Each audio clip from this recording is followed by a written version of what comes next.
Well, I've departed Todd Inlet. It's about 10 a.m. Sun's out.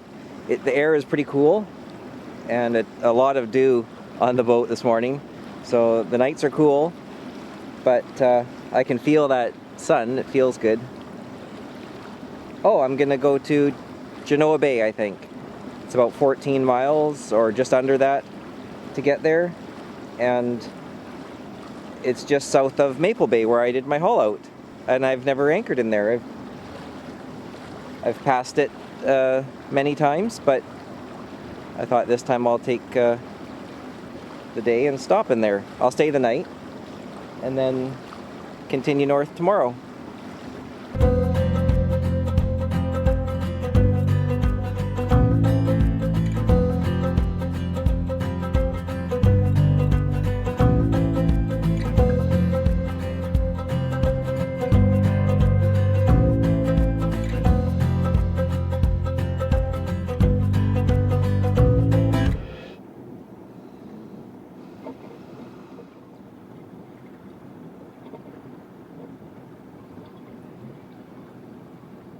Well, I have made it to Genoa Bay, and it was just over 2 hours to get here. Kind of just a straight shot north from Todd Inlet, and not barely any wind. 5 knots is the strongest I saw it, and it was mostly like 2-3 knots, like a mill pond in spots on the travels up.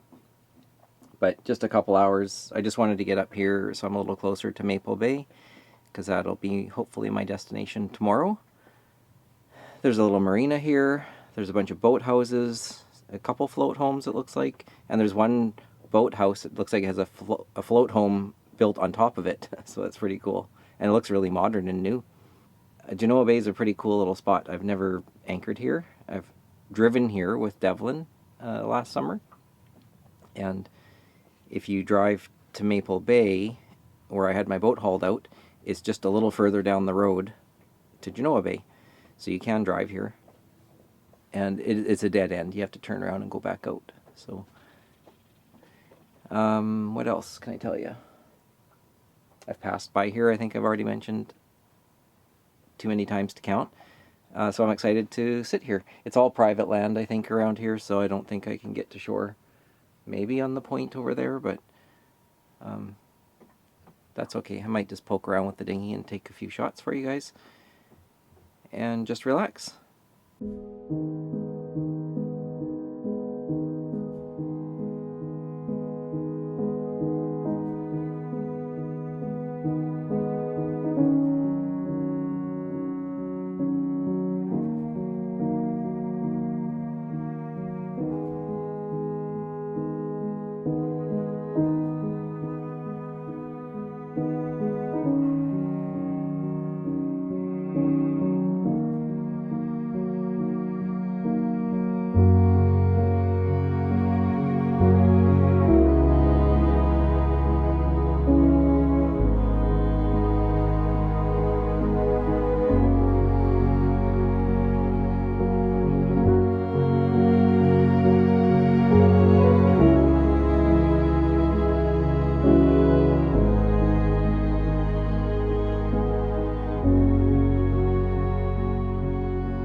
Well, it's a little later in the day, and I have a surprise for you guys.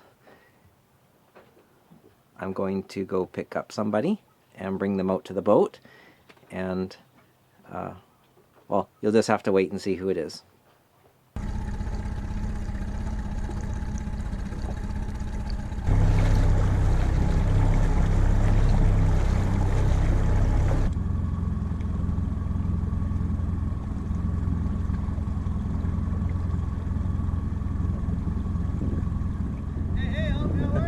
Good. How's it going? Motor Vessel Cyprus. Thank you.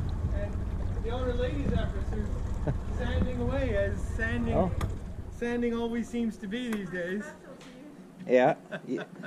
I just told Peter earlier, don't get a boat if you don't like boat maintenance. That's right. Yeah. Pretty much. And what did we agree? Don't get a sailboat. I mean, a wooden boat unless you want a heck of a lot of wooden boat maintenance. Tenfold. Exactly. Yeah. I have beer. All right, you picked the one you want? I picked the one I want. I actually went for the cream ale because of the kick sled name. It sounds very Northwest Territories. It is, yeah. Exactly. So I'm looking forward to that. Well, this is the person I was saying it was going to be a surprise visit. And this is Peter. So, Peter, why don't you just tell us who you are, what you're doing, and... Well, what I'm doing is really enjoying being aboard Northern Dancer here with you, Alfy. This is a fantastic and gorgeous boat. Okay, so jump back to me. I'm Peter Knowles. I have a YouTube channel, Travels with Geordie. Kind of, I'm not even sure what it's about. It's mostly sanding, to tell you the truth. I look after a couple of old monk cruisers in the Pacific Northwest, British Columbia. So we're in the same waters. And I'm really enjoying it. I'm just loving the lifestyle of living aboard, because I live aboard, and looking after these old boats and keeping them as nice as possible under the circumstances. Anyway, and meeting fabulous people like yourself. Thanks so much for having me aboard. Well, thanks for coming aboard. And we've got a surprise. We're going to feature it on your channel, because what do you do at the end of your episodes every week? At the end of every show, I do something called the Beer of the Week. And it's basically just a wrap-up. It's a chance to thank people who've been involved in the show, obviously supporters, etc. But I also do this other weird thing. I give away a T-shirt every week. And so it's an opportunity to give away that T-shirt. And it's just really a wrap-up. It's a kind of way to kind of have a little social moment at the end of the show, and it's called the Travels with Geordie Beer of the Week. And I'm very pleased if you would join me for this week's Travels with Geordie Beer of the Week. That would be great. And we'll feature it on your channel. But right. What do we have for this Beer of the Week that's going to be on your channel? You have brought me, thank you ever so much, from Northwest Territories. Now, how far did you say you dragged this beer around? 2,400 kilometers. 2,400 kilometers. This is Kick Sled, a cream ale. Now Alfy gave me 2 beers, and I had the choice, but Kick Sled seemed kind of genuine Northwest Territories to me. And it's a cream ale, and honestly, I haven't had a cream ale in the longest time, so I'm really, really excited about this. It gives all kinds of information. I don't have my glasses. I didn't read it. It obviously has a scale for light to dark and otherwise, and it is a nice, light, drinkable beer. And thanks so much for bringing it to me all those kilometers from the Northwest Territories. You're welcome. Well, let's. Cool. I'll get my drink and then we'll get started. Let's dive in. All right. Cheers. Here we go. So, hey, well, welcome to the Travels with Geordie Beer of the Week, Alfy. So cool to have you here, and well, so cool to be here, because technically I'm on your boat. Here we are in Genoa Bay. You just dropped by. Just passing through, cruising along. See if you're in. Yeah, well, it's fantastic. I've been looking to meet Alfy for quite a while. I mean, welcome to the future. It is the latter half of November now, and I'm headed to Victoria to show you guys Peter's boat. It should take about an hour and a half. Beautiful day, so it'll be a nice drive. And I'll update you guys when we get there.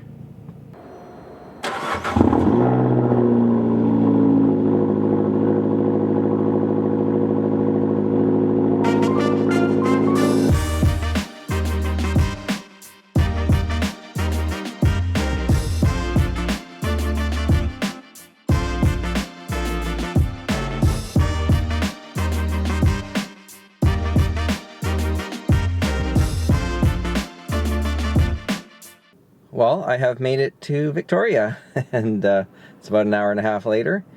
Sun's still up, and I just texted Peter. He should be out pretty quick to come let us in.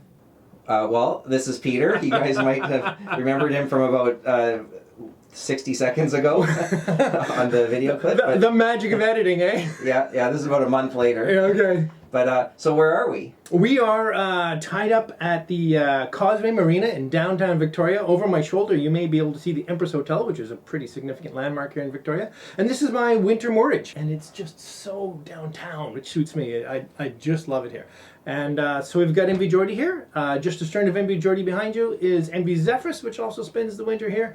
And it suits us. It really, really suits us. And it's great to have you down.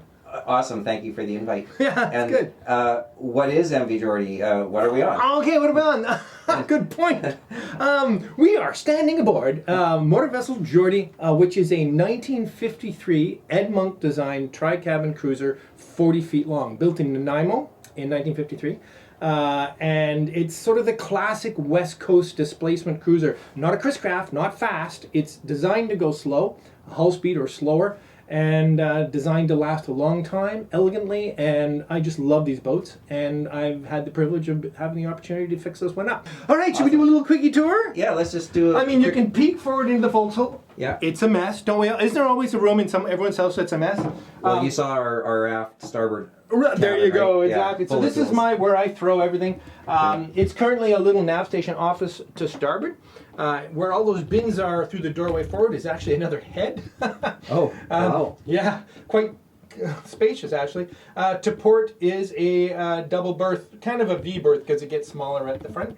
And it'll be a lovely, lovely guest cabin when I have that set up because it has a bathroom. It'll be really nice. Helm to starboard, which I moved over from the port side to be more in line with cruising in canals and rivers, where being on the starboard side of the boat is a lot easier to deal with stuff because the boat is going to go and do either the Great Loop and or Europe. Hard to say. We're in the house here now, which it's a raised cabin, or they call it a bridge deck cruiser, so that this is raised up above where the engine is, thus the bridge. And so much light in here. And so much light. It's just so big and bright and open, which is what I really love about these boats. And tons of headroom. Tons of headroom for me, which is nice, exactly. Yeah, you're very tall. So that really works out well. The port will be a big combination of modular dining and all that kind of stuff. Right now it's, it's garden furniture. Yeah, it fits well though. It works.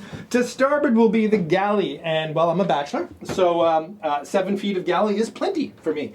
But I like it up here because rather than down in the aft cabin, which is where they often are in these boats, you can cook up here. I can open this window. I can be cooking here, chatting with people. I just love having the galley up in the house. So that works out really, really well. And in fact, I've had it here before in a mock-up, so I know exactly what it's going to feel like. Yeah, and you're going to construct all that in modular pieces, you Modular said? pieces, yeah. This is all going to be built in off-site. Yeah. I'm very fortunate to have use of a boat shed this winter, where I have yet another one of these, a little itty-bitty one.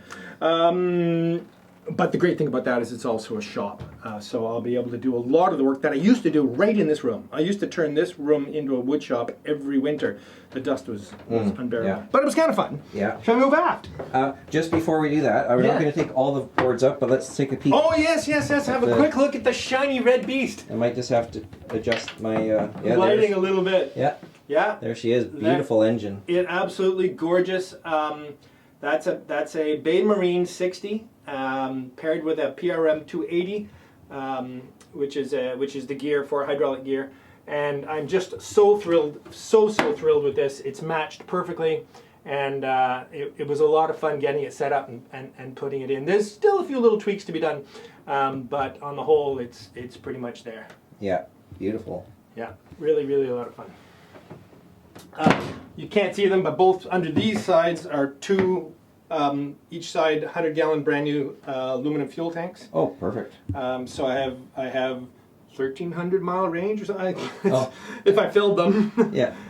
Forward under you, there's 8 GC2 batteries, and then a whole lot of other storage underneath. So this worked out actually pretty well. And under the steps, we have some storage as well, where largely beer and wine. Oh, perfect. And then we move aft. The aft cabin, as I said to Alfy when he came aboard, is still kind of camping. My viewers don't see this part of the boat all that often because it's A, my bedroom, and B, a mess. But it's going to be awesome in here. I did build this thing a couple of years ago, which I featured, and I'm really, really happy with that. But it's a lovely space. I've actually turned the aft cabin basically into a suite. Lots of room. Exactly, lots of room. There's a bathroom behind you with a shower in it, full-size residential double bed, and it's just a lovely place to live. How did that fit in here? On edge, very, very tight. Okay. just barely. Well, Devlin has something she calls magic physics. Right, exactly. That's Sometimes things just work out. You just hold your breath and say, it's going to happen. Yeah. And can I look in here? Does your show bathrooms? Well, just a quick look. The neat thing about this, it's in the middle of a bit of a reno. That's why there's pipes hanging on the wall. Okay. But it's a fairly big space. It's a big space, and it's a wet head, and someone went to the trouble of fiberglassing the whole space. It looks like in glass, the 90s. yeah. It's all glass. Yeah. With a shower drain and everything. So functionally, it's awesome. So even though it's just like a white box right now, I'm sure I can turn this into something kind of cute with a fair amount of mahogany and stuff, and it'll be quite cozy. Yeah. In terms of functionality, it's fantastic. Oh yeah. It works great. Well, every boat needs a head. Yes, exactly. This one has two. Amazing. Yeah. So it works out pretty well. And then we continue to the back deck.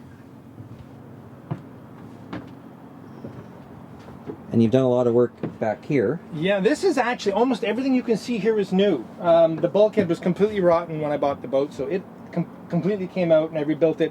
It's ply behind that, behind all this mahogany. And rebuilt all of this. There's yet to be a nice teak sole down, but at the price of teak, that'll be a little while away. Yeah. Just actually built these thwarts and got them hinged this very last summer, so that's really nice, and it's massive storage. So that works out really well. And I saw how you used to have to access that. It was miserable. You're carrying this around, and it's just. And the neat thing about these lockers, they're like a sailboat. They go down to the bottom of the boat. Yeah. So they're very deep. Wow. Actually, I designed them to put folding bikes in.